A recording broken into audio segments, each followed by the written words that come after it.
और अगर हम भगवान से नाता जोड़ना चाहें तो कौन सी योग्यता चाहिए? संसार में तो जाति चाहिए, धन चाहिए, कुल चाहिए, प्रसिद्धि चाहिए, यानी कितनी बातें चाहिए। पर अगर हम भगवान से नाता जोड़ना चाहें तो भगवान से नाता जोड़ने के लिए भगवान कौन सी योग्यता देखते हैं? शबरी और भगवान राम के संवाद में आपको मिलेगा। भगवान राम से जब शबरी जी ने कहा कि महाराज अधम ते अधम अधम अति नारी तिनमह मैं मति मंद अघारी, प्रभु मैं तो अत्यंत दीनहीन निम्न जाति की नारी मात्र हूं। भगवान ने तुरंत कह दिया, मैं 10 वस्तुओं को देख करके नाता नहीं जोड़ता। क्या क्या? जाति, पांति, कुल, धर्म, बड़ाई, धन, बल, परिजन, गुण, चतुराई। भगवान ने ये 10 गिना दिए।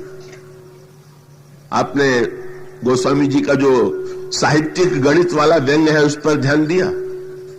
भगवान राम ने कहा, शबरी 10 का चक्कर मैं नहीं मानता, 10 छोड़ो, नवधा भगति कहूं तो पाई। मैं तो तुम्हें नवधा भक्त सुना रहा हूं। आप किसी से कहिए कि 10 रुपया छोड़ो 9 रुपया लो, तो सामने वाला कहेगा कि मैं क्यों घाटा उठाऊं। भगवान कहते हैं 10 छोड़ो और 9 लो। बहुत बड़ी बात। ये साहित्यिक गणित का व्यंग है।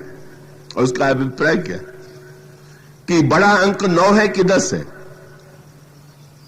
ना किसी व्यक्ति से कह दीजिए तो बड़ा, सबसे बड़ा एक अंक लिखिए, सबसे बड़ा तो 9 लिखेगा।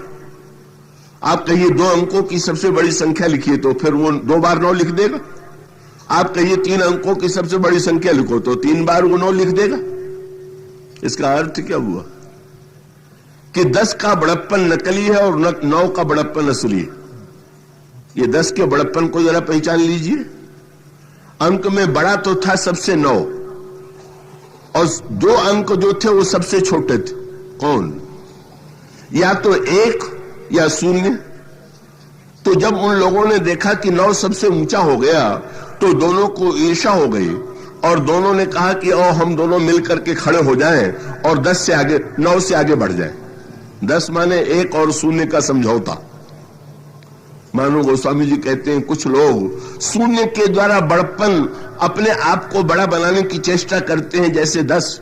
9 की भगवान का अभिप्राय है कि सांसारिक वस्तुओं के द्वारा अपने आप को बड़ा बनाने की चेष्टा करना 10 की वृत्ति है और 9धा भक्त के द्वारा अपने जीवन में धन्यता लाना, ये एक रस रहने वाला जो वास्तविक बड़प्पन है।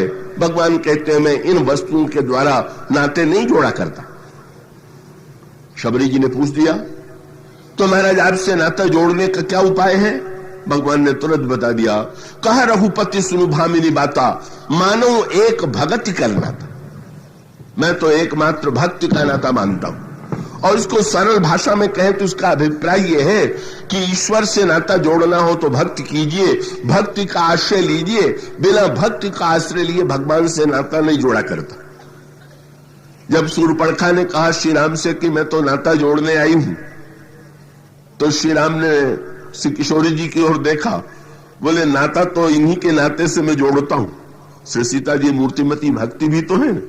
लखन राम सीता सहित तो राजो तो पर्ण कुटीर, भगत ज्ञान वैराग्य जनु सोहत धन शरीर।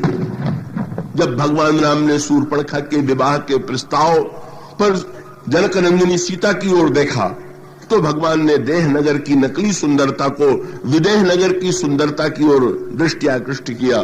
भगवान राम मानो सीता जी की ओर देखते हुए शूर्पणखा पर ये व्यंग भी कर रहे हैं कि शूर्पणखा जब तुमने कहा कि मेरे समान कोई सुंदरी नहीं, तो इनको देखने के बाद कहा कि बिना देखे कह दिया। भगवान राम का अभिप्राय ये था, मुझे पाया जाता है भक्त के द्वारा, श्री सीता जी की कृपा के द्वारा। भक्तों की यही मान्यता।